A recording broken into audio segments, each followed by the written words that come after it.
Dressing tools of your surroundings, this basically means that any and everything within that immediate environment will be used either on your behalf or in order for you to benefit from, or be used to your demise. Period, point blank. So it goes into levels of awareness. So again, when we talk about levels of awareness, let's look at another trifactor within that, where we talk about physical, mental, and spiritually.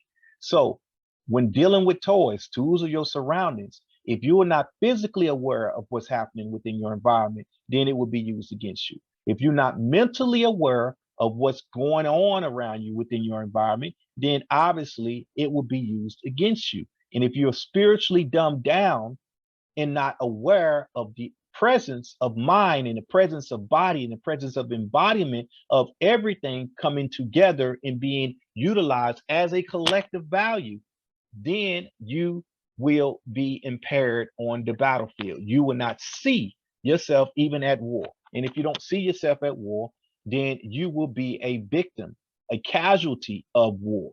Period. Evolving barbaric hieroglyphs, I spit my gifts, shift your surface with vernacular skill. The raw is near, touching down like meteors, none other than black gods. Stones in my timepiece coming from black stars. Negativity for keep far away from doors. Single-mindedly destroying the ops and the odds. Just another warrior's quest. The past may get rest. Demons coming for my crown, get beheaded like the next. These blessings never threats, just to verbalize a message, catching energies of critics. All the Atari get deaded.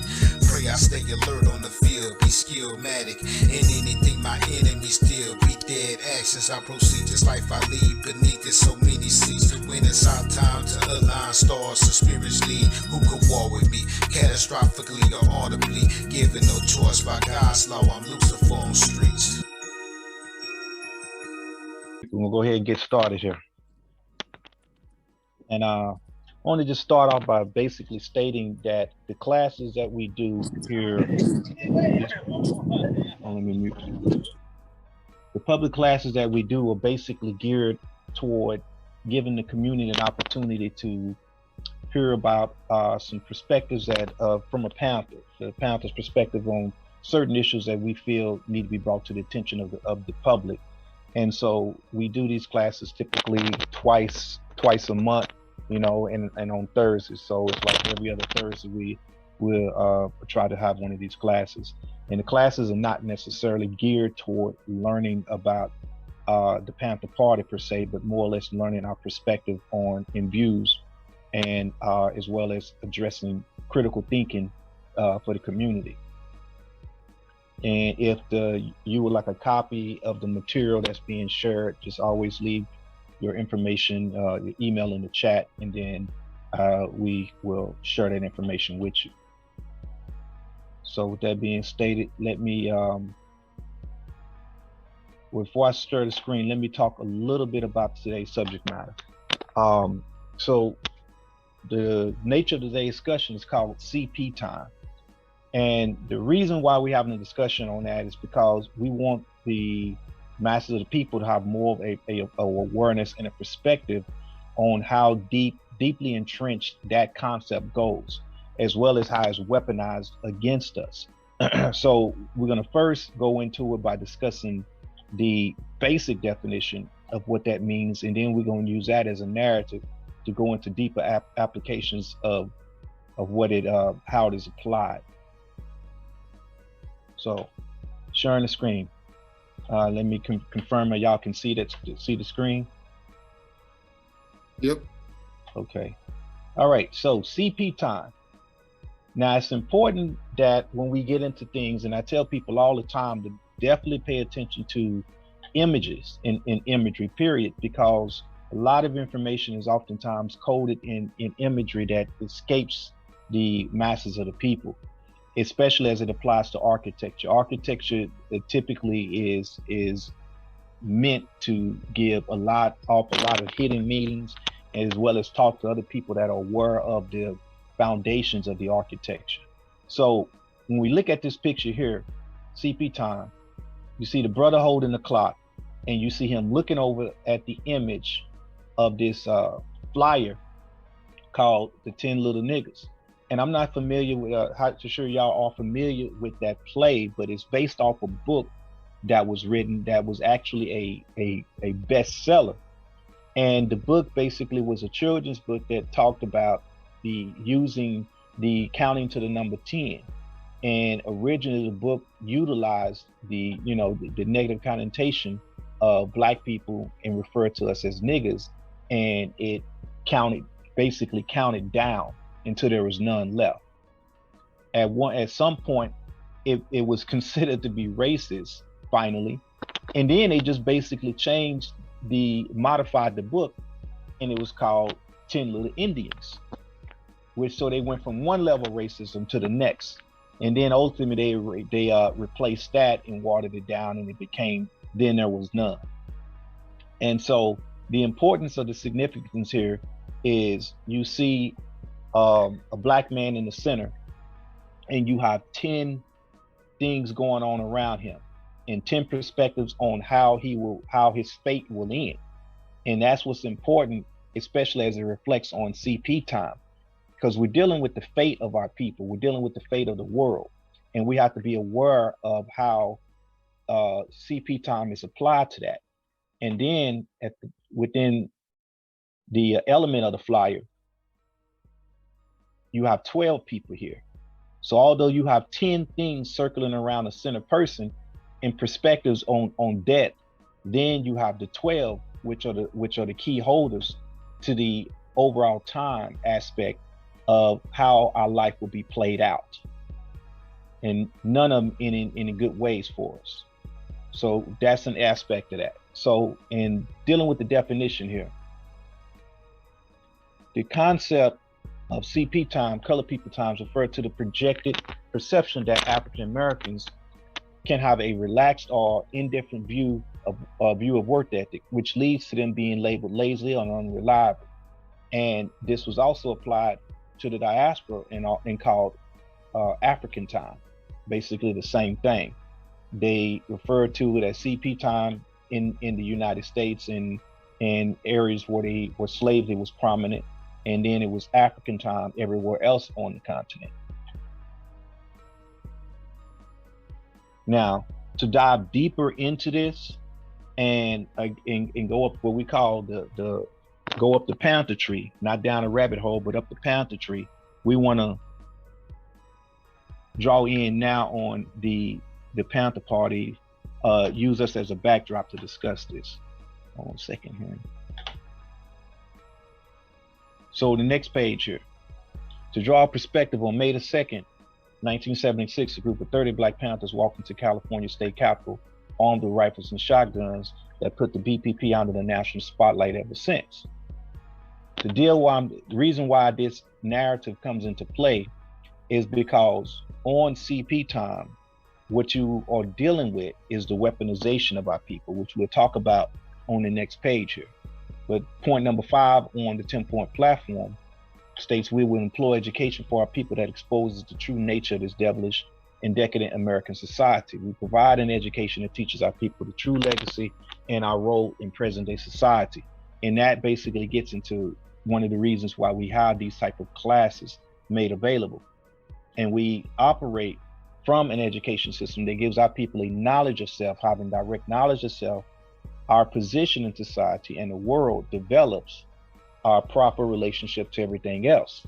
So with that being said, it is not until you have knowledge of self and the expansion of what that self basically means, physically, mentally, and spiritually, will you be able to relate to anything else, especially as it applies to power. So when we get into the aspects of CP time, now we want to talk about how it is weaponized. But as, again, going into the backdrop of what we talked about, let's listen to the lyrics of this song here, and we're going to talk about how this is used. So 3 months later, after the Black Panther Party stormed the state capitol, Sacramento, California, Otis Redding started writing a song called Sitting on the Dock of the Bay. And I'm pretty sure all of y'all have heard of this song. But what I want to do is go ahead and state the lyrics, and we talk a little bit about them as we go over them here. So sitting in the morning sun, I'll be sitting when the evening comes. basically saying right there, morning sun, evening comes. We're talking roughly a 12-hour period is what we're dealing with, going back to the time and how that's important and how the number 12 comes into play. Watching the ships roll in, then I watch them roll away again. Yeah. So emphasizing yeah here draws in perspective as to how this is something to do, how this is the occupying of my time to do this is what should be done. I'm sitting on the dock of the bay watching the tide roll away. I'm just sitting on the dock of the bay wasting time. He's emphasized here that he's wasting time. And when he sings that song, he hangs on the word time. Again, time. I left my home in Georgia, headed for San Francisco Bay because I have nothing to live for. And just think about the power of what's really being said. Nothing to live for, and look like nothing's gonna come my way. So as a result, I'm just sitting on the dock of the bay, watching the tide roll away, sitting on the dock of the bay, wasting time. Again, emphasizing wasting time.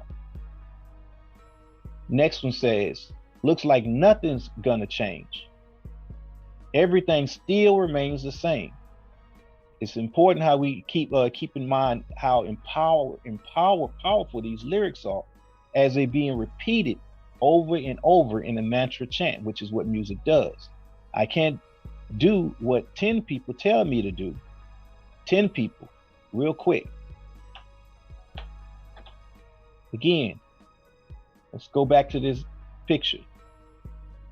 You're talking about sun up and sun down, sitting on the dock of the bay. 10 people telling him what to do.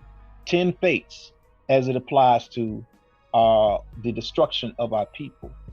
12 in terms of the numbers on the clock that reflects either sun up or sun down.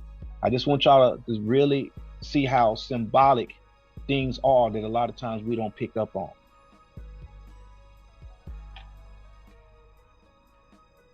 So let me go back to this and keep going here. So y'all really pick up on the symbology. So like I said, it looks like nothing's gonna change. Everything remains the same. I can't do what 10 people tell me to do, so I guess I'll remain the same. So nothing's gonna change. He's gonna remain the same. And then the trigger word, listen, comes into play. So now I'm basically emphasizing for you to embody the story here of what's happening to me, which reflects the fate of what should happen to you. Sitting here resting my bones, and this loneliness won't leave me alone. Listen, again, emphasizing to the listen.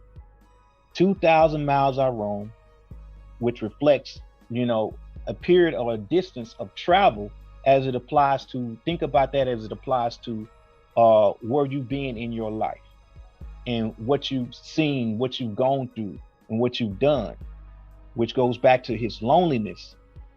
But his bones, here sitting here resting his bones, but yet nothing's gonna change, right? So just to make this dock my home now. So in other words, he traveled 2,000 miles just to get to this point of where he's not doing anything but wasting time. So the end, he says, I'm just gonna sit at the dock of the bay, watching the tide roll away, sitting on the dock of the bay, wasting time. And here's a little picture right here. Looks like nothing's gonna change. Everything still remains the same. I can't do what 10 people told me to do, so I guess I just remain the same. Yes. Emphasizing the power of yes, as in if this is the thing to do. And so this goes back to the emphasis on how CP time is utilized to destroy us in terms of the essence of what's going on. And then you got this picture. Eating watermelon, talking about love in this spot. And that's going to what's going on with this album. So this album sold triple platinum to date and can be synonymous with the anthem of CP Time. This song here is a perfect example of what CP Time represents. Whereas if we check this out, whereas Otis Redding stated, looks like nothing's gonna change in retrospect. 4 years before that, or 3 years before that, Sam Cooke wrote a song, "A Change Gonna Come," which was released December the 22nd, 1964. Um, whereas Otis Redding wrote his song November the 22nd, 1967. And this one can be seen as a civil rights anthem. So we got to go into now what happened to create this polarity. How do you go from one 3 years earlier saying the change is going to come and referencing and emphasizing the might of us empowering ourselves and coming together and working toward change, to now sitting on the dock of the bay wasting time and nothing's going to change? See, a lot of times we don't think about how powerful music is and how powerful these words are and what they can do to us over time. So now let's get into the weaponization aspect of that. So from the position of weaponization, C.P Time also refers to Africans being late to recognize the current state of awareness. By not being current, emphasizing the word current, because when we go into current, we need to really see how the spell casting of the word applies. So by not being current, they are not able to be conductive or conducive. And when we talk about conduction and conduciveness, basically to be conductive is the amount of production that you're able to deal with. And conducive is being able to be productive. And so going in and drawing these polarities together, the two seeds, we want to just emphasize with our people that we have to not only be one, but the other as well. And that they go hand in hand and they work together.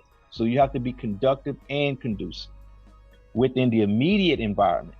So we're saying here again, by not being able to, by not being current, they are not able to be conductive or conducive within the immediate environment.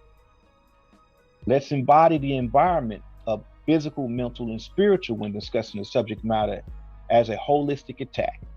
Again, because too often when we think about attack, we think about physical attack. We don't reflect on the fact that it's being dealt with in that trifactor at all times. Mentally, physically, and spiritually, we're constantly under attack. And the application of C.P Time applies to all three quadrants. So by not being in tune with the environment in which you live, you are then reactionary, which means you are operating on the reflexive. Therefore, every action is actually a reaction because you are always on the counter instead of the initial.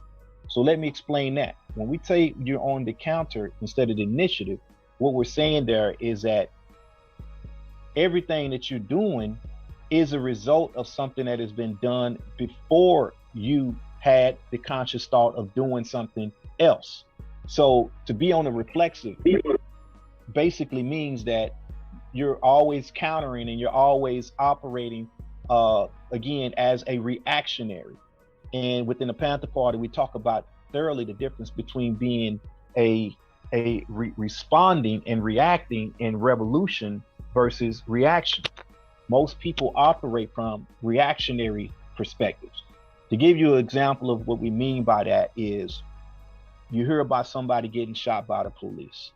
Then we mask up, we mount up, and we go protest. Sometimes we burn some shit down. But the point being is, as a reaction to something, to an oppressive act, now we want to get involved.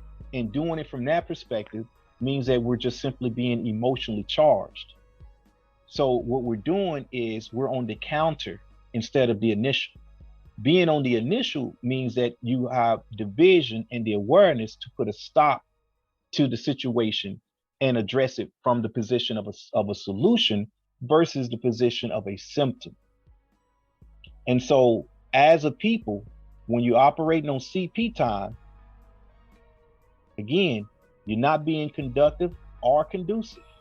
And we're not dealing with things from the state of the immediate environment, which means we're really aware of what's going on around us physically, mentally, and spiritually. So when we talk about environment, again, think of it within those three quadrants, especially as we're talking about what we're going into today. Anybody got any questions before I move on? Or some comments? I like this to be as interactive as possible. Yeah, I didn't realize what the CP time meant. Like I grew up in the South, and I used to always hear that phrase, like CP time, CP time, CP time. I mean, I started using it, but never knew like where it came from or what it was used for. So that's pretty interesting. Yeah, and I come from the South too. I was born and raised in Dallas, Texas, and we used to say it all the time. Anytime we was late for something, we would say, "Well, shoot, I'm operating on CP time," as if, as if it's a joke, but at the same time, it's like you should expect me to be late, And so from that, we developed the term fashionably late. So it's like I'm intentionally going to show up late to make a scene as of being late, And so we have to recognize, and the whole point again here is to show the level of indebtedness in which that prevents us from operating through self-determination as a people. Because when we are operating on the premise as it applies to weaponization of CP time, then what we tend to do to ourselves is never operate or never get around to being able to be conductive or conducive within our immediate environment. Because everything that we're doing at that point is operating within the reflexive. So the idea here is to empower ourselves by being aware of how we are basically at war and things are being used against us in order to dumb us down and in order to stagnate us, in order to make us less capable of being able to empower ourselves and less capable and mindful of being able to connect the different generations together and connect our legacy together and do the work that we need to do as a people in order to free ourselves. So CP time operates within that framework. And so the idea here is to give y'all more tools of awareness so that when we see ourselves slacking, see ourselves operating on CP time, we engage in what's really going on. And then here later, we're going to break it down a little bit further. So here, the damages of being in a reflexive place is that your existence is built around tactical engagement as a way of life. Now, let me break that down here.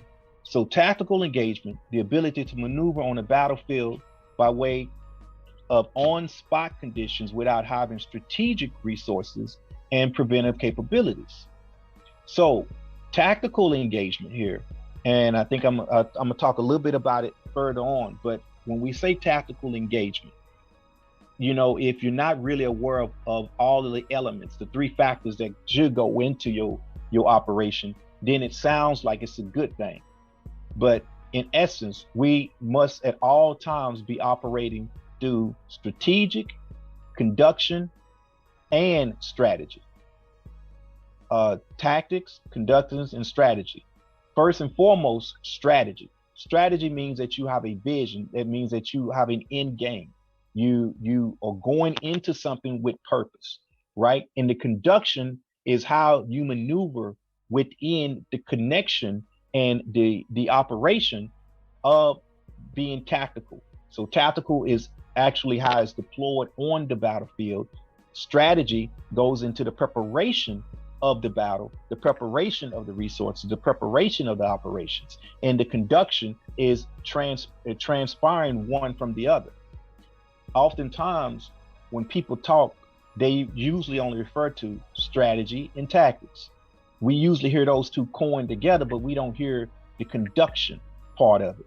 And by not knowing about the conduction, then what we do is a disservice to ourselves, because basically what happens is there tends to be a breakdown in communication. So someone may go into it with a strategic intent, but by the time they actually on the battlefield, by the time they actually in progress of working on whatever the objective was, which is now the tactical engagement, what happens is it doesn't pan out, and it never produces the fruit that it initially intended to do. Why? Because we left out the conduction. So carry that with y'all. I would suggest y'all write those three concepts down. Is strategy, conduction, and tactics.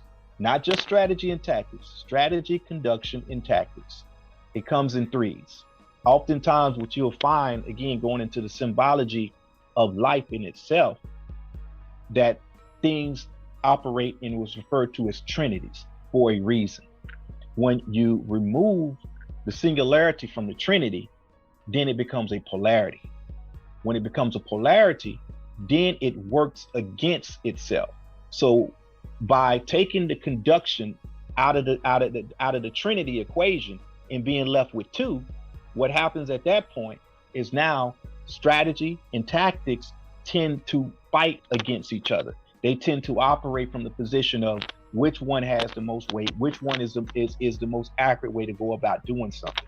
So then you basically end up with a imbalance, because now you engage in a fight with yourself, which goes back to why we say within point number 5 of the platform, having a true knowledge of self. Because having a true knowledge of self, you're able to recognize when we have been, the wool have been pulled over our eyes, and when we have lost our way in certain aspects of what's going on. Because it's like part of the truth has continued to carry on, but by not having the whole picture, by not having the full trifactor involved, then you end up actually doing yourself a disservice, which puts you back into the perpetual concept of what's going on in C.P. time. So in addressing this here, the trifactor of past, present, and future, that's another concept in terms of trifactor. If a person is only able to implement reflexive responses, which is the reactionary, then they are not able to apply lessons learned, which are the past experience, to a present situation from the position of having learned from historical markers. So when a present situation occurs, they will repeat the same mistakes as if never having the advantage of hindsight. This reoccurrence of mistakes in the battlefield planning causes a person, family, and community to be identified as a predetermined prey. Now let me break that down a little bit. We talked about the trifactor of past, present, and future, right? And again, in dealing with C.P. time, if a person is operating reflexively, meaning they are reactionary, then they're not able to deal with something that was learned from a previous event, which is the past experience, and take that and utilize it in the present in order to have something that they can go off of to see a pattern, to see how things can operate in a non-linear fashion versus a linear fashion. And let me break that down a little bit. We're often taught in linear fashion, especially through the public school system. You're taught to think linear. Linear basically means a sequence of 1, 2, 3, 4. By being taught that sequence, your mind is molded into expecting things to operate in a fashion to where each number is simply greater than by 1 digit, versus recognizing the depth of the Fibonacci sequence, which we gave a class on a few weeks ago, where we talked about how 1 + 2 = 3. And then that 3 + 2 = 5. And then actually seeing how the sequence of life is how we actually operate, which gives you a spiral. And from that standpoint, as that spiral expands outward, you're dealing with things in a non-linear sequence, which also goes into the trifactor of physical, mental, and spiritual awareness as well. So as we are able to break down these various tools and really see in essence what's going on and how we've been tricked and how knowledge have been hidden from us just on basic terms like C.P. time, then it gives us more to work with while we are in battle. And that's the thing that's important, is that we have to recognize that that's what's going on. So in addressing that, let's move to the next concept here, because we're talking about the tactical engagement and we're talking about being on the battlefield, but we initially started off with C.P. time. So it tends to confuse a person if they don't see the bigger picture as to why we're talking about CP time. So we refer to our condition as being a battlefield issue. And these are just some examples in terms of the pictures of how they think about us. Look at his eyes just bulking out. But look at the hand that's on his shoulder. See, it's important. What is being visualized here and what is being portrayed as the right hand is tapped his right shoulder. And as a result, his vision, his eyesight has been, projected, brought out, which basically means that he does not have an awareness of self. It takes the right hand to control him in order to create a vision. And then look at the grin, but it's also the breath of life. You have to really analyze pictures, and I don't mean to overanalyze, but the point being, when you are really able to see how imagery plays into your subconscious and taps into your subconscious mind, which oftentimes has access to a greater depth of awareness than what you are consciously playing out, then you start being able to connect stronger dots. See, because a lot of times images go straight past our conscious mind and it just seems funny to us on the surface of the conscious mind, but in the subconscious mind, a whole lot more is happening to how we now perceive the world around us. And so the next one here, I got the last drumstick niggas, showing how somebody photoshopped Obama with a piece of chicken in his hand. And now we're gonna talk about how these images like this, as we go further into the discussion, we're gonna talk about how these kind of images are actual tactics of weapons being used against us. But let's go more into what we mean when we talk about the battlefield. So let's define a battlefield, which is an area of contention, conflict, or hostile opposition. And that is exactly what we deal with as addressing oppression, as recognizing where we fall within a place of society by even being referred to as a minority, when in essence, darker skinned people are a majority of the world's population, period. But now let's talk about racial battlefield fatigue, because not too many people have heard those terminologies. So the psychological symptoms can include, but are not limited to, depression, chronic anxiety, anger, frustration, shock, disturbed sleeping, disappointment, resentment, emotional or social withdrawal, intrusive thoughts or images, avoidance, helplessness, and fear. Let's go back to that song, Sitting on the Dock of the Bay. That song in itself reflected on depression, it reflected on frustration, it reflected on disappointment, resentment, and emotional and social withdrawal, as well as when the word listen is interjected, which is a trigger word to deal with the subconscious mind, to make you, as you sing in the song, I'm telling myself to listen, which basically means now I'm going to embody the message of the song. That is called an intrusive thought. So we need to be aware of the tools of battlefield psychology. Intrusive thought, people. That is an intrusive thought. And intrusive imagery comes into what's going on with these pictures. And then we have some more that we're going to get into later on. And then the avoidance is what CP time is in its essence is. The avoidance of self-determination, the avoidance of actually being punctual so that you can operate in the present. So when we talk about punctuality, we're not talking about this from the perspective of, the basic aspect of someone showing up on time on the job. You have to get deeper than that. You have to be aware of really what's happening to you. And so it is the avoidance of self-determination. It is the avoidance of connecting and putting yourself in a position of empowerment. It is the avoidance of utilizing your time wisely. It is the avoidance of recognizing that time is that weapon. So let me just go right back to the first picture that we started on. So we're on page 5 now.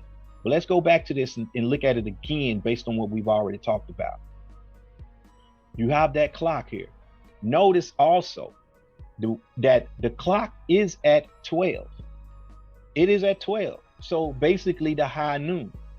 So in looking at the high noon and addressing CP time, you're talking about what happens at 12 o'clock. You're talking about the perspective and the lateness of being 12 o'clock. So noon versus when Otis Redden talked about the dock of the bay when the sun is rising. Now we're talking about in essence to what we're getting at 6 o'clock, which is straight down or straight below 12, right? So then the 12 deals with the rising of the sun, as well as he goes into talking about being on the dock of the bay as, let me go to that page real quick.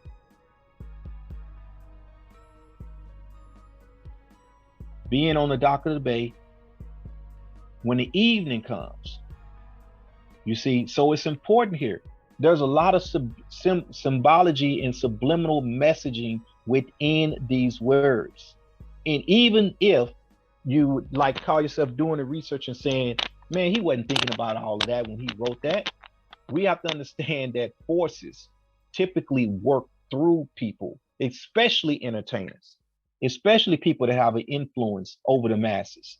So oftentimes things may not necessarily be what they seem to be, but there's no reason whatsoever for us to engage in a positive, embracing, nice, loving, warm, and fuzzy feeling from singing this song. If you really break it down and see what it's about, wasting time, wasting time, wasting time. Notice how, going back to what I talked about within the trifactor, you have 3 segments of wasting time. That is not by incident or coincidence, people. Again, things are spaced out and addressed within a trifactor for a reason. We just really have to be aware of the power of what's going on. Triple platinum. So again, racial battlefield fatigue is what we're talking about. And it's important just to be aware of that, because when you talk about being at war, when you talk about being on a battlefield, once you recognize that you are at war and that you are in a battle, your perspective in terms of the things that are happening to you will change. And by changing your perspective and recognizing that you are on the battlefield, now you realize that tactical engagement is not good enough, that I should have had a strategic awareness, and that strategic awareness and vision should have brought me conduction, which at bringing you conduction brings you back into a position of conductive and conducive environment. And then it also puts you within the immediate environment and allows you to utilize current. And when we think of current, think of currency. You know, currency and current are the root or share the same word, you know, base word for a reason. And it has to do with production. It has to do with production. But we can't talk about production if we're focused on what? Wasting time. If we're focused on what? CP time. So I'm hoping this is really helping y'all to see deeper into the levels of psychological warfare that's going on. Any questions or comments before I move on?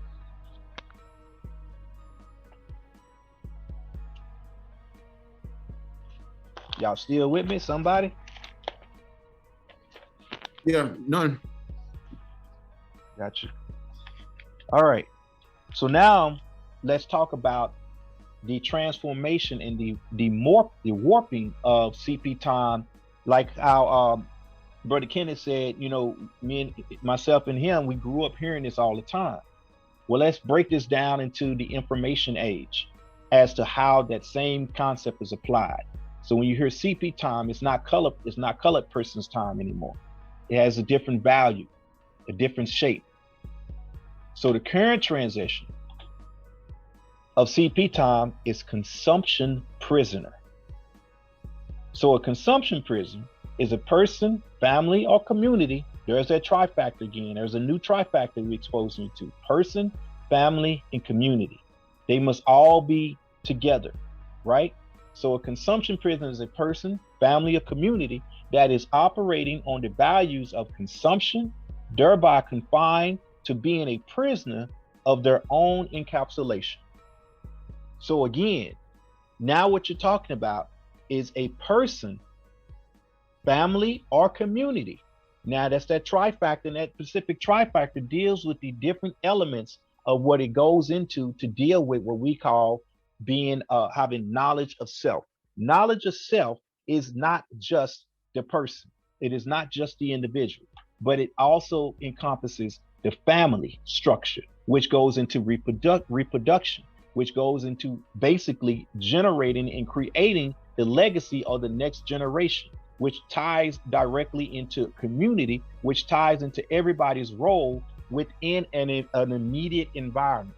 So when we live our life and we don't connect with the holistic concept of this particular of trifactors, period, but in talking about this particular trifactor, the person, the family, and the community, and we're not living in line and with all three things together, then we're not operating as a whole being. We're not operating through the correct trifactor or a trifactor. We're operating through polarity. And when you operate through that polarity by taking community out of it, which is typically what happens, now you have the person, and then you have the family. And what does a person do? Live their life only to what? Deal with their immediate bloodline, or to reproduce a family, which in then is going to create an individual, which again creates a what? Consumer and a prison. Because what does the person does? What does a person do? A person, from that standpoint, if you're only talking about the two, the person is going to do everything they do either for themselves or for their immediate bloodline. And by doing it for the immediate bloodline, now everything that I build is only going to go back to the individual again. So where is the community? Where is the community? How do we build power? How do we build wealth across the board, across the diaspora? See, this is the trap that happens when we are taken away from our true essence of what trifactor is. And this is what happens to us all the time. So we have to be aware of the damage that is being done to us. We have to be aware of what CP time really is. So the consumption prisoner here is what we're dealing with. So let's keep going here.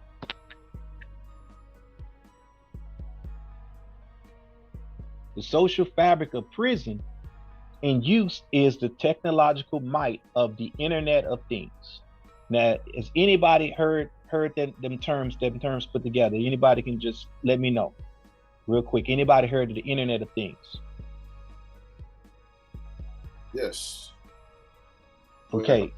But I'm trying to remember where I think it's a cybersecurity term that I had to learn to get my certifications. Yep. You would definitely hear it in cybersecurity. Yeah. Go ahead. No, go ahead. What was you gonna say? Oh no.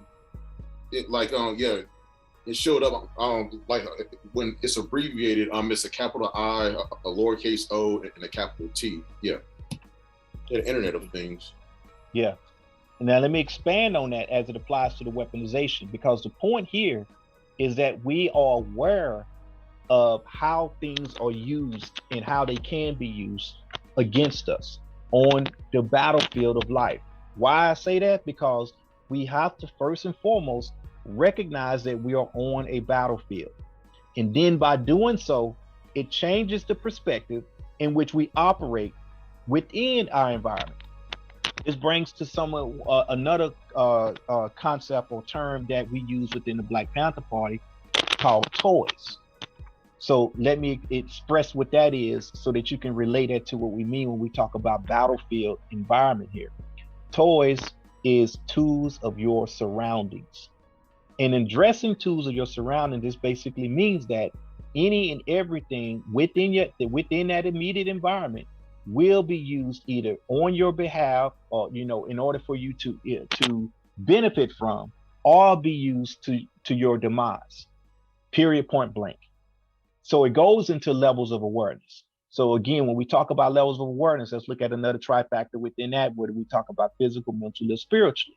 So when dealing with toys, tools, or your surroundings, if you are not physically aware of what's happening within your environment, then it will be used against you. If you're not mentally aware of what's going on around you within your environment, then obviously it will be used against you. And if you're spiritually dumbed down and not aware of the presence of mind and the presence of body and the presence of embodiment of everything coming together and being utilized as a collective value, then you will be impaired on the battlefield. You will not see yourself even at war. And if you don't see yourself at war, then you will be a victim, a casualty of war, period.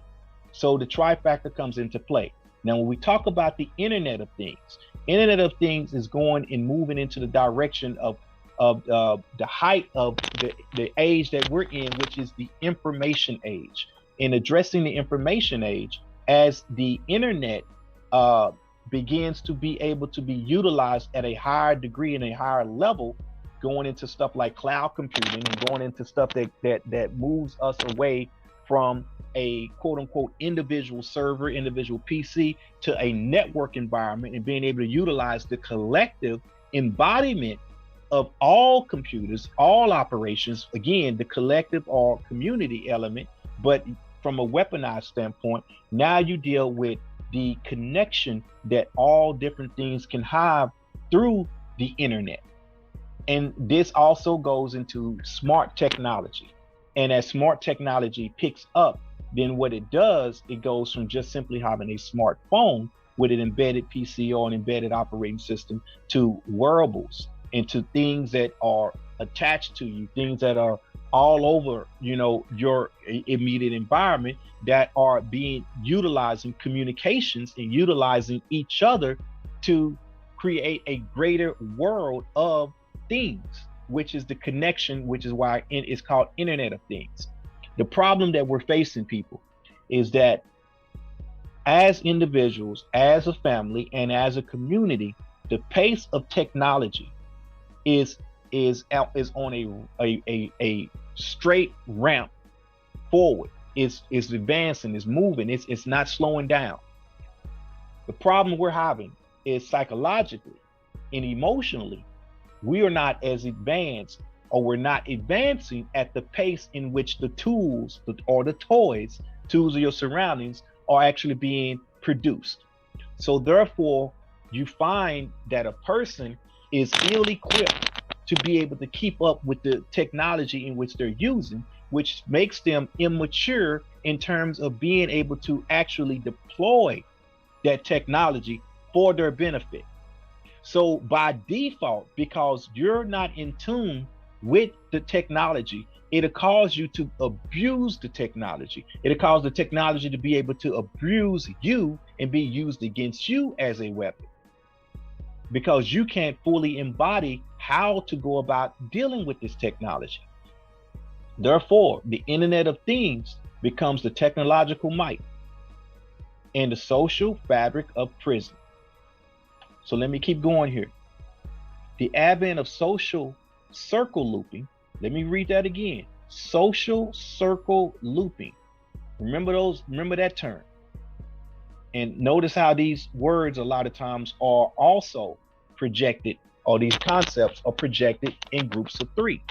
Social circle looping as a battlefield platform uses internet feeds to induce the population with the overconsumption of data. By inundating our time, going back to C.P. Time, inundating our time, the perception is lost and trapped in suspension of further driving into more data to reinforce the wasted time first allocated to the rabbit hole of awareness consumption. See, so it's basically drawn right back into itself. So whereas you first started with time, By being further suspended, now you're dealing with wasted time. So reinforce the wasted time first allocated to the rabbit hole of awareness consumption.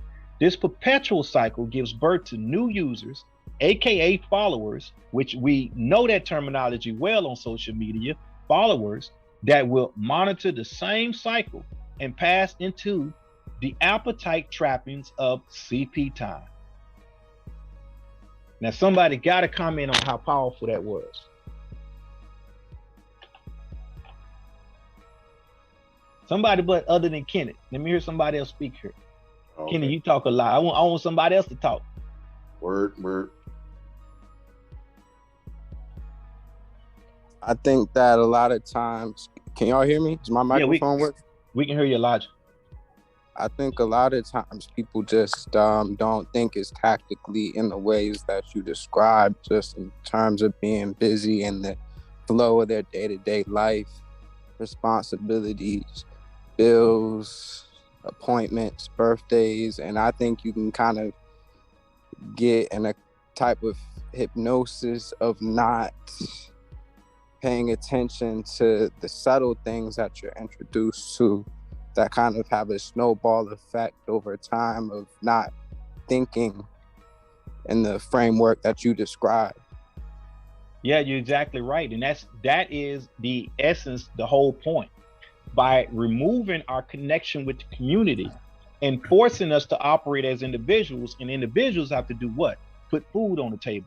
Individuals have to do what? Work in an economic rat race. Individuals are caught in this vicious cycle.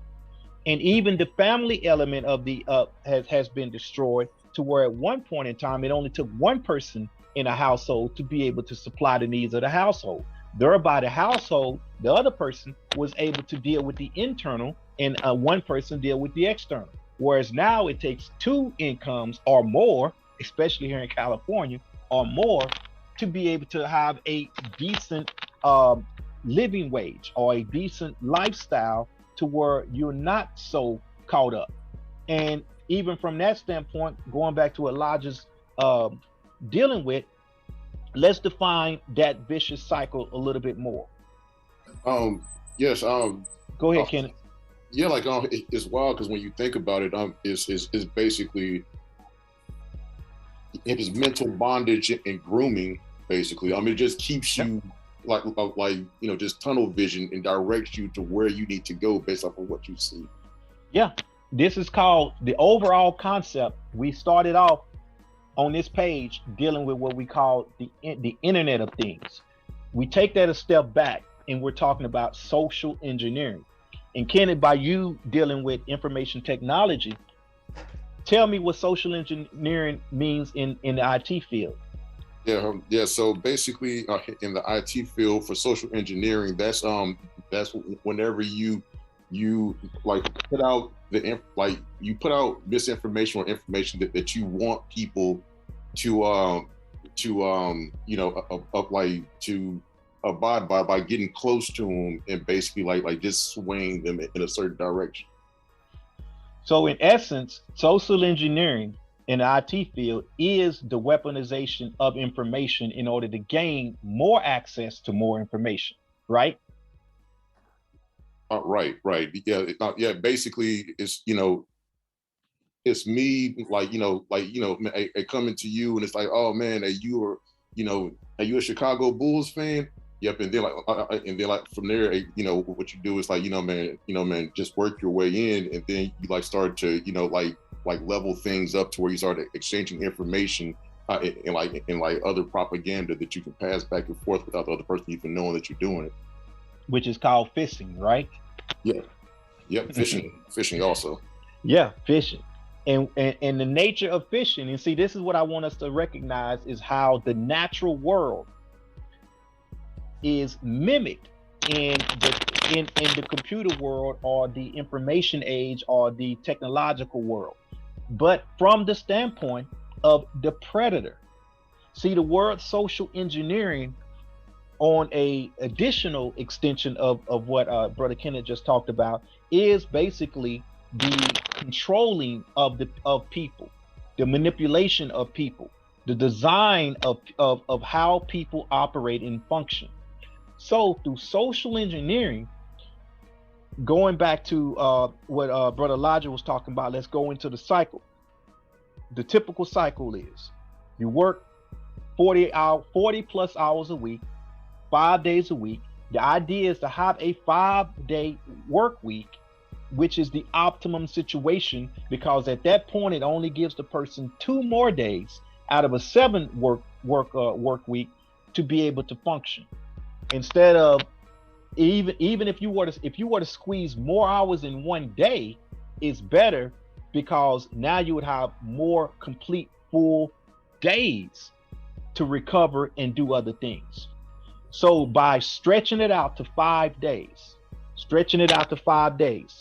what happens then is the majority of us as people, we are being employed, or we're wage earners through something that don't necessarily meet our demands in terms of what we would like to contribute to life, how we would like to see ourselves, you know, as we go old and look back and say we actually contribute something to society.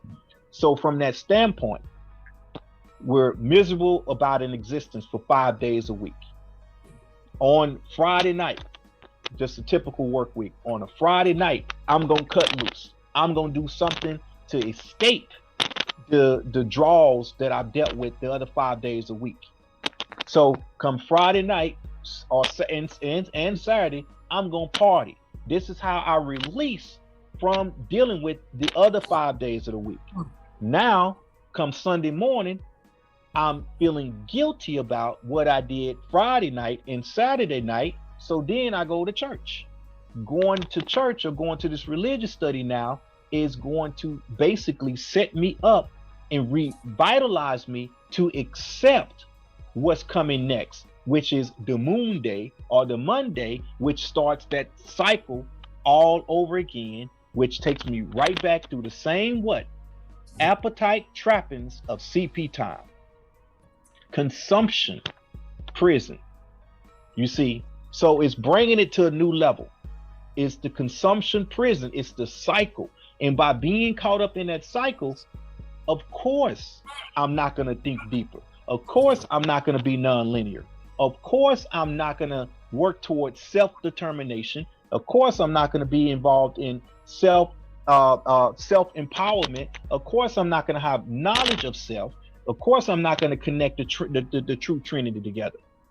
You see? So it's that social engineering plan and that social engineering entrapment that is what is able to cause the masses of people in a society to operate the way it is operating. It's a master plan. It's called master plan for a reason. The master's plan. And so we have to know what our place has been where we've been placed within this equation. And once we know our place, then we're aware that we're on a battlefield and we're where we're at war. And then we'll see that, well, why am I out on the battlefield and I'm not equipped with weapons? Why am I out on the battlefield and I don't even know what the acronym TOYS mean? Tools of your surroundings. How did I get here? How did I get to this point in time and not know what the hell is really happening to me? And see, that's what's going on.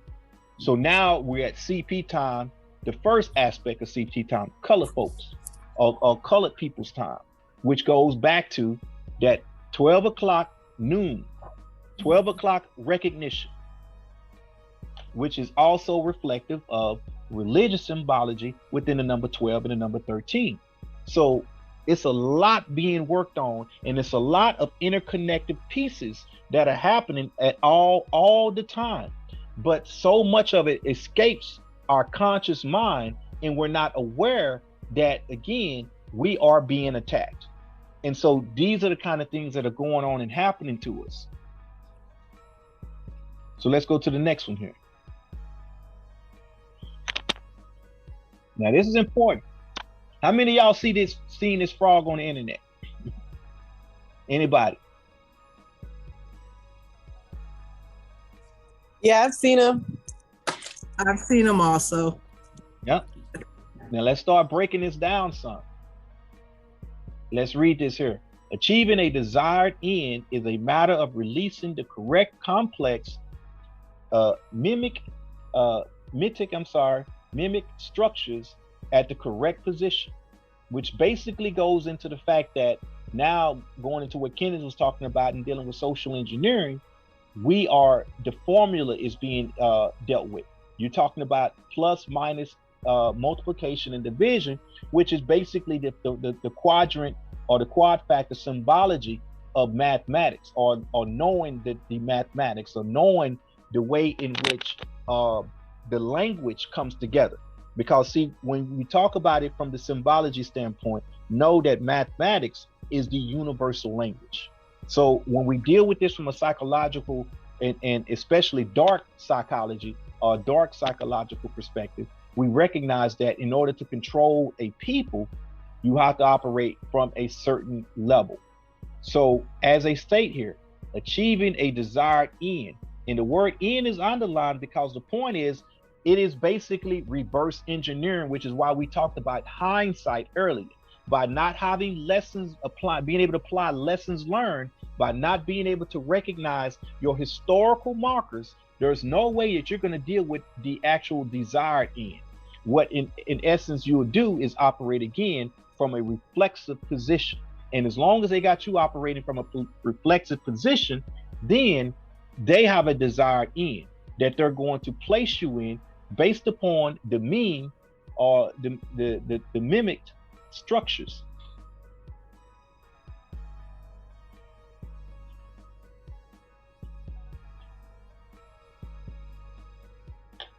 And even another quick symbology, 3 dots in the eye, trifactor again. Things are drawn for a reason.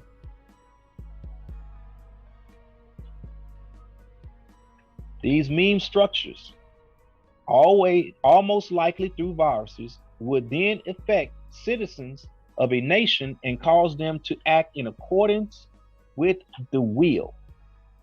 Okay, in accordance with the will, which basically means that going back to the desired end result is that you create a structure.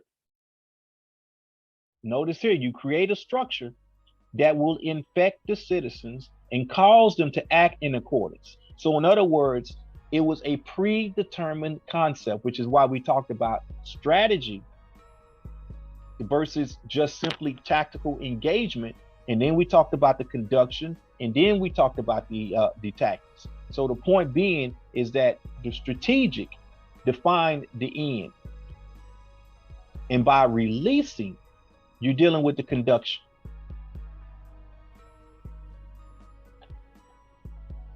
And then the will goes into the tactics. Go to the next page here. So examples in use as it applies to the memes and how they're basically utilized from a psychological warfare perspective, or even from the standpoint of really, in essence, witchcraft, which we'll touch on here a little further down. These are just examples. I'm not going to even go into all of the different symbologies, but I want you to really pay attention to either the color schemes, the symbols that are being used, the words that are being used, the acronyms. Notice how you have the four Ks going in each direction, representing the directions of life. Whether we talk about north, east, south, or west, whether we talk about from the trifactor, we can get into the past, present, and the future, and then we can talk about the spirituality element. Notice how the swastika also represents what's also referred to as the elements, and that's also when you get into the quad factor concept, as well as you talk about the different elements. So now look at how the two are also interconnecting with one another, whereas creating the red and the green. Notice how his eyes are half covered, dealing with how they talk about the shadow that goes into the shadow, the viewing through what's called rose-colored glasses, or viewing things through a reverse shadow. So it's a lot of things that's being symbolically brought forth here. And when this was pulled, it was referring to 100 days that the Nazi frog helped deliver Donald Trump to the White House. And notice how they say helped to deliver Donald Trump to the White House. And praise Keck. So there's a lot of information that I'm suggesting that y'all research just on what we're talking about here, and then you'll start being able to really see the patterns of how social media and a lot of the things that are happening on social media are in essence, you know, psychological warfare and spiritual warfare being readily conducted on people at all times, and they just fall for it, not even realizing that this is what the game was. And notice how you see the frog now in the witchcraft suit or the occult gear, or I would say the occult battlefield dress uniform, and now you have that image, and that's an Egyptian image there.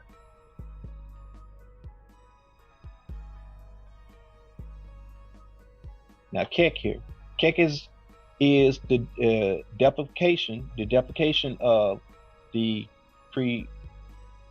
primordial concept of darkness in ancient Egyptian religion. He embodies the time, there you go again, he embodies the time right before the dawn. Now, what did we talk about within the oldest reading? Remember those words within that? So he embodies the time right before the dawn, making him the brighter of the light, right? So Keck is portrayed as a man with a frog head. In hieroglyphics, Keck is portrayed as a man seemingly sitting at a computer screen. Pairs and numbers are very important in the Oladog mythology. Repeating numbers were used to create the universe according to the Ogdog. Keck is using 4 chains as a vessel to spread his message and usher in a new era of light.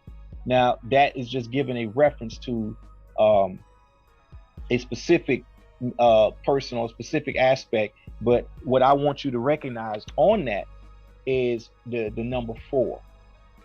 And in essence, look at what we got here, 2004, facing forward, and you look at the expression, and then you look at the reverse of 2012, and the level of disappointment that's on his face. And then look at how these Egyptian symbols have been basically bastardized and changed with the frog head, and they're pointing in opposite directions. So as above, so below. So it's a lot of symbology in all of these that's going on. And the more we are aware of the symbols that's going on around us and the deeper aspects of the meaning, the more in tune we'll be in knowing that, again, we are at war and we're fighting, you know, an enemy, or we're engaging at war with the enemy, and most of us are so ill-equipped to engage in this battle. So we're constantly being attacked and constantly being used against each other, and just not aware of the power in which this is taking place. So now I want to talk about a few definitions, again, that we need to go into as it applies to the subjects we're talking about here.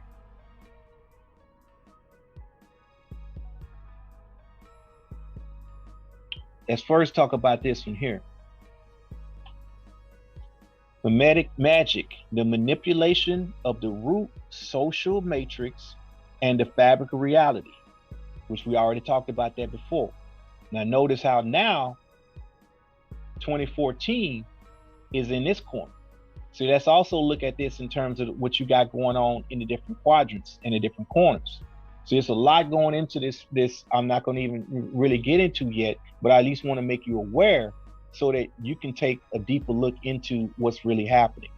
But notice how on the left side, you have the numbers forward, and on the right, they're reversed.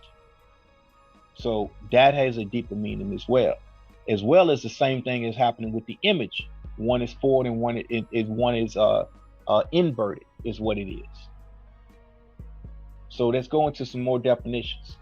Council culture, the collective used to refer to a form of ostracism in which a targeted person or group is thrust out of social or professional circles, whether it be online, on social media, or in person.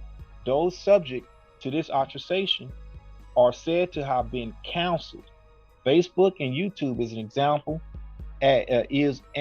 Can harness a cult-like following by using the cancel culture tactic as a method of empowering through the expression of casting to light. Again, we talked about light. We talked about the time. Casting to light a fake or perceived falsehood. So it's real important that we understand the concept of what's happening through cancel culture. Now, suspended logic. This goes into also what was said earlier, Brother Lodge, and kind of what you was talking on. The shielding or suspending of reason for the sake of allowing an alternative viewpoint to be accessible to the conscious awareness. This manipulation technique is practiced as a root linkage in religion and works by age authentication. Now, age authentication, that is stated as proof over newfound scientific inquiry. So when we talk about age authentication, basically, you can think about this from the standpoint of someone referring back to maybe a book that was written hundreds or thousands of years ago, and using the fact that this book was written so long ago as a validity or proof of validity, that anything that you are bringing that is newly written as falsehood, simply because this book has been around and constantly in print or constantly being repeated over and over for so long. So that in itself creates this concept of age authentication, meaning that it is factual simply because it has been in existence longer than anything else. And we oftentimes fall back on that form of entrapment, which creates, again, the suspended logic. Chaos magic. This is important. This is what we was leading up to on this. The use of magic through psychological means by rejecting the existence of absolute truth. Subliminal infective thoughts operating by way of implanting imagery or vocal mantras. That's why we talked about the song we talked about, Sitting on the Dock of the Bay. Implanting imagery or vocal mantras, and often used to latch. The key word here is to latch each subject to the next in a chaining sequence. Chaining sequence. We talked earlier about what? 4 chains. Think about that. Chaining sequence that naturally spreads its deployment. CM views, which is chaos magic, views all occult systems as arbitrary symbol systems that are only effective because of the belief of the practitioner, which basically means that person reinforces the position of being dominated or being suppressed or being overpowered by their belief system. So chaos is the force which has caused life to evolve itself out of dust and is currently most concentratedly manifested in the human life force, or Kia, which is the force or the source of consciousness. To the extent that the Kia can become one with chaos, it can extend its will and perception into the universe to accomplish magic. And the symbol of chaos magic is this 8-pointed star here, which also goes into the different areas, or the triads, which also have a certain quadrant that each one is pointing to, which again, dealing with sacred geometry, and we're talking about the 8-pointed star, the number 8 also represents infinity, which infinity, as it applies to this, goes right back into the idea here of age authentication being utilized to suspend logic. So chaos magic is in full effect, constantly being used at all times, especially through social media, especially through the information or the Internet of Things, to manipulate and control the masses. Chaos magic holds a constant set of techniques for deliberately engineering synchronicities.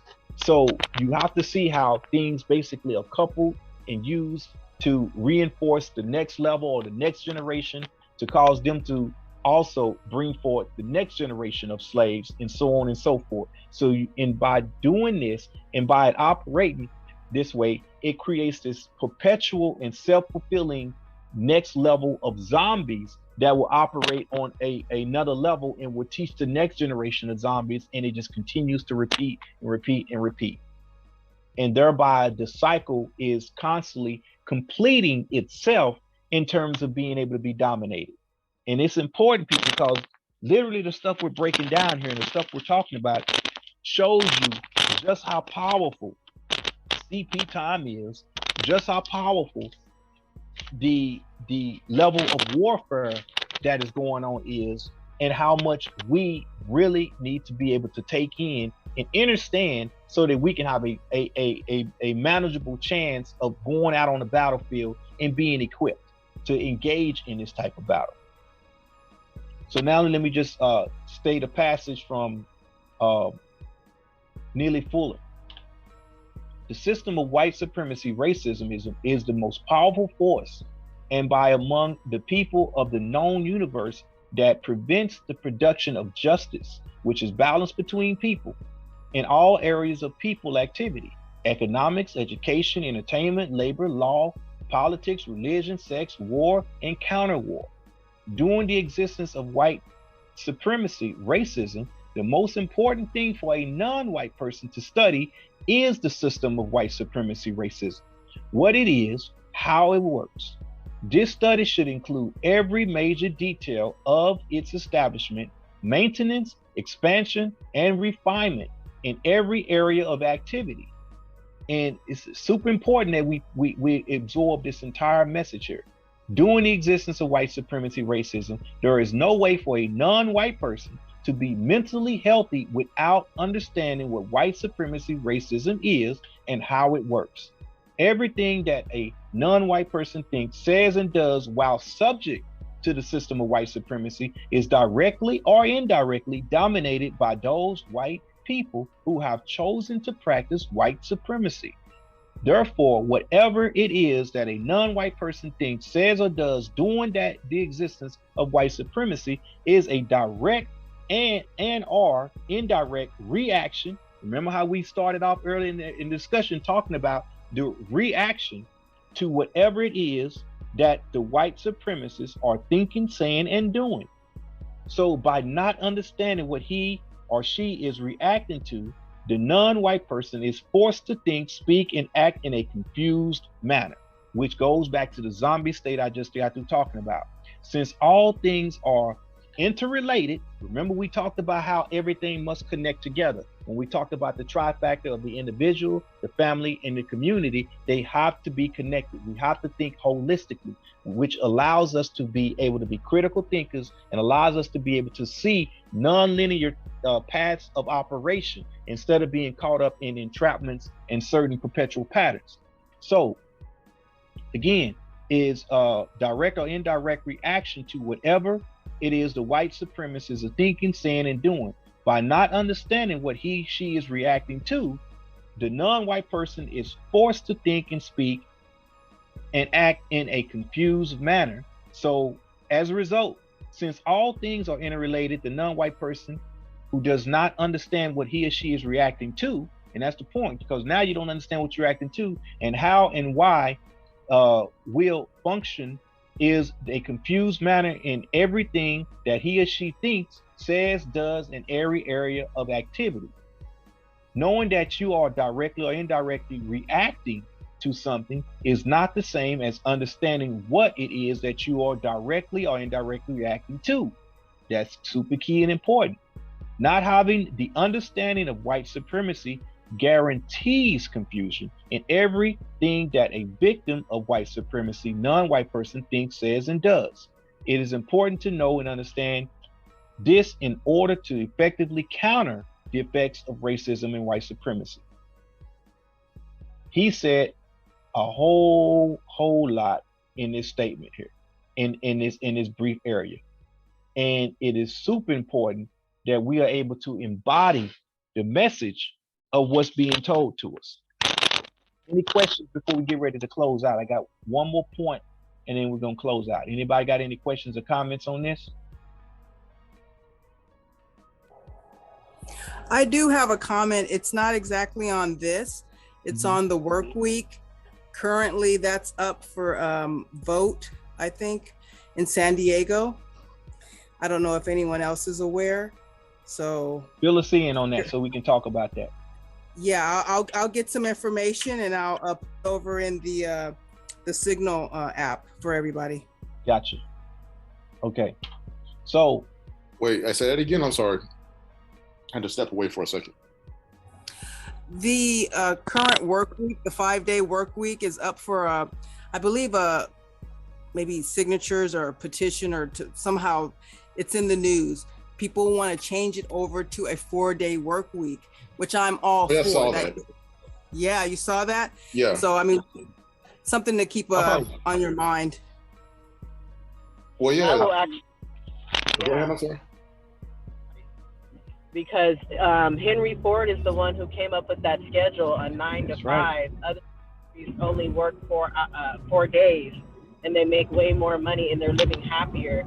Right now, we live in a society where they prefer you to work. They don't want you really owning a business. They don't want you owning anything. They want you working.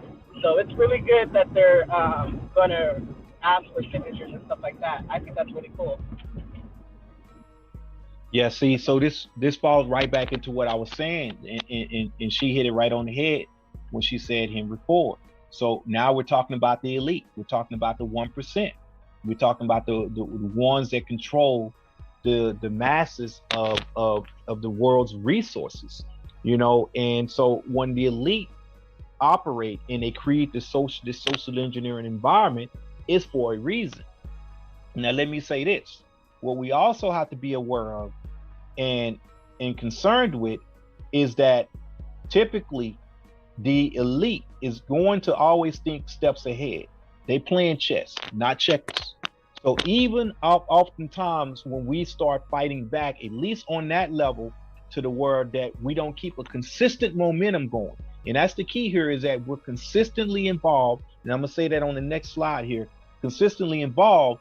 Then oftentimes when we ask for something, it's used against us in the end.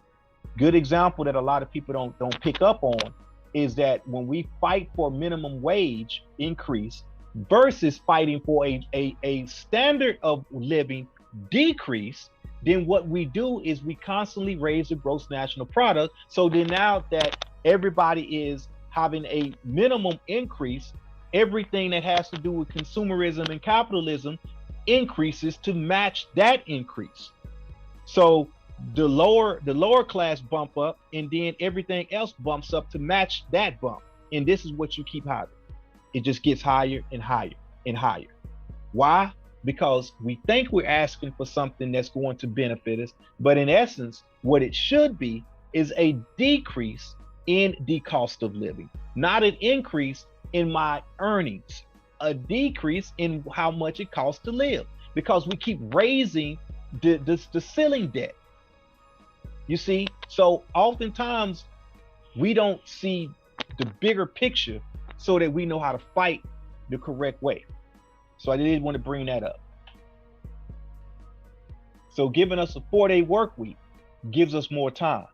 So the corporate elite and the power structure is going to then make sure they have a way to assault that area, that additional area of free time that you have. So just know that the idea here is now you have 4 days. So what we're going to do is we have 3 days to work with now instead of just 2. So we're going to find some kind of way to make you feel like you're getting ahead with that extra time, but we're going to pull you backwards with that time. So we have to be careful, and we have to be able to see again that we are at war and we're on the battlefield, and we have to act like we're on the battlefield. So the next thing here in closing takeaways here. Number 1, bring back fundamental ideas of self-determination. Self-determination is the end solution. This goes back to what we talked about earlier in terms, especially how the elite manipulate and rule us. The end solution. All works we perform should have this as the results in mind, which is self-determination. Chasing symptoms will only keep us more entrapped in terms of what's actually going on. Too often we find ourselves trying to address the symptoms of the problems instead of the root actual problem, the symptom. Again, another example of that would be targeting police as it applies to police brutality, instead of recognizing that we're dealing with an injustice system that oversees and puts all of its agents out to enforce laws and enforce oppression on a society. So when you target one minor aspect, which is a symptom, then you don't correct the situation and you don't actually approach it with a solution-based point of view and perspective, which again causes you not to actually be able to be properly strategic, which means you're not going to have a proper conduction, which takes you to a proper tactical engagement that we talked about earlier. Number two, bring back face-to-face relationship with our people. Emotionally, we are completely disconnecting with each other, which again goes into the ability to be able to connect the collective and the community to the family and to the individual. So as we become more virtualized, we become more synthetic. As we become more synthetic, we become more easily controlled. We become more easily to be able to manipulate and control and even determine through algorithms, because we are emotionally immature in terms of the level of technology that's being used against us. So we have to bring back face-to-face relationships.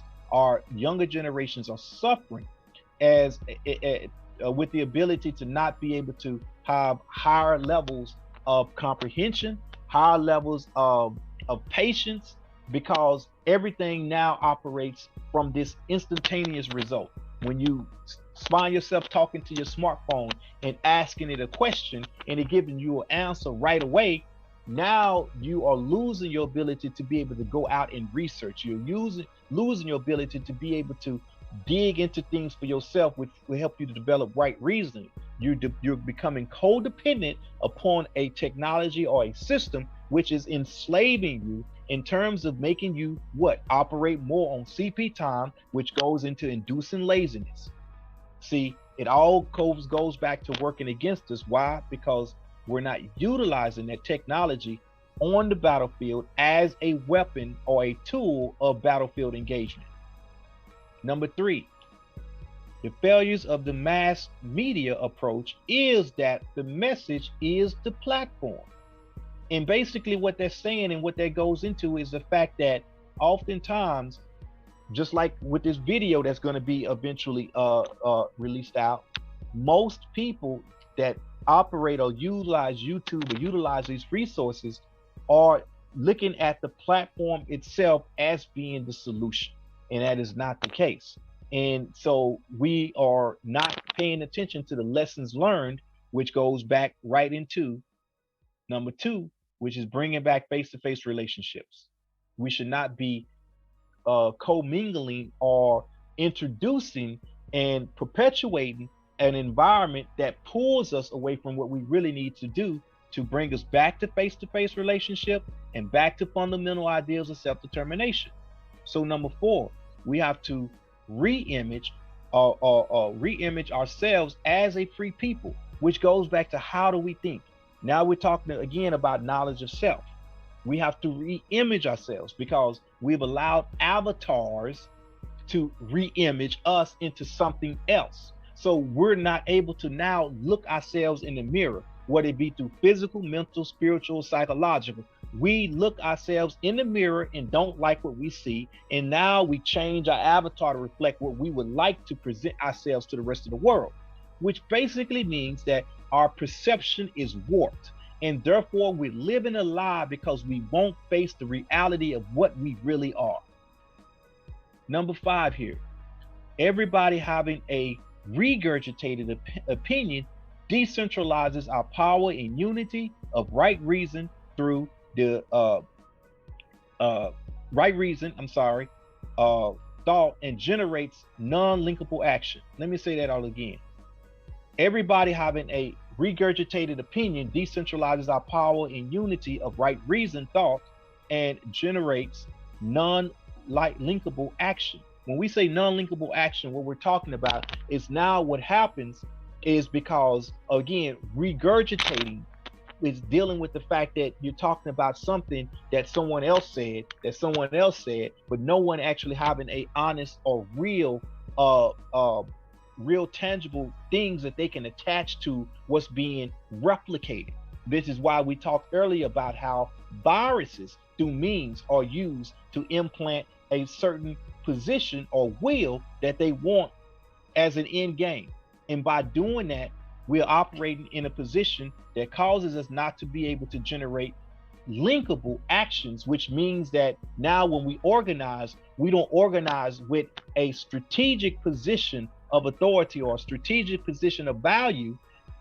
All we do is go out there and deal with tactical engagement, which doesn't bring us anything that is linkable to the next level of operation, which brings about some position of self-determination. Number 6,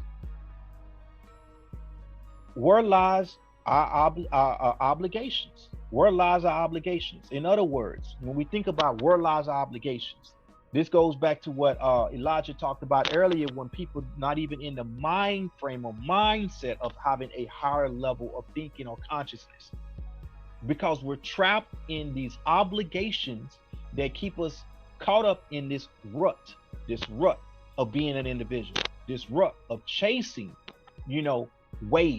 chasing wage, trying to earn a living, trying to basically survive. Within the Black Panther Party, we talk about the difference between surviving and living. We are trapped in a mode of survival because we don't know where our true obligation lies. And our true obligation lies in self-determination. So who controls the depth of our actions? When you talk about the depth of your actions, what it is that you actually do to engage yourself in a position of being able to fight oppression, in a position of being able to come up out of the situation that has you locked in this vicious cycle in the first place. So who is it that controls that? So if the answer is not you, if the answer is not your people, if the answer is not an answer, that means that you are not creating, again, linkable actions. You're not doing anything. It's like saying, what Otis Redding said, wasting time, and nothing is going to change. Remember, he said nothing is going to change, and then he said, listen, to basically, like we said earlier, regurgitate that perception and that perspective of just depression, of just basically slowing down the people and stopping the people from action because he's sitting on the dock of the bay. So, and ending that, the next page here, I gave you some references that you can click on to give you a little bit more information here, as well as reference some books and movies that I would suggest you check out. And then you can also go to the Panther 48, which is our information YouTube page, where we put videos like this up to give you more tools to use and engage in the battlefield. The Panther 48, Brother Sykes YouTube channel, and Chairman Yanga, the national chairman of the People's Black Panther Party. So we advise that you check this stuff out and build upon it. And next thing here is just the 10-point platform of the San Diego Black Panther Party. So we left it on that. And so if anybody would like a copy of the information that we're going over, again, leave your email in the chat, and I give y'all a second to do that before we close out. And then is anybody got any questions or anything before we close out as well? Just want to see if anybody has any comments, questions that I can cover before we close out. No, but phenomenal information. Thank you. Anybody else?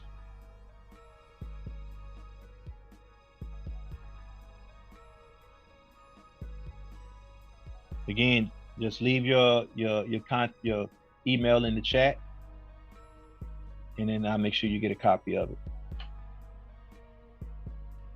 So when we do these type of classes, again, the idea here is to give the community a perspective and give the community something to be able to work with, and raise their consciousness. That's just the idea and the goal of it. So with that being said, we like to also say and end with all power to the people.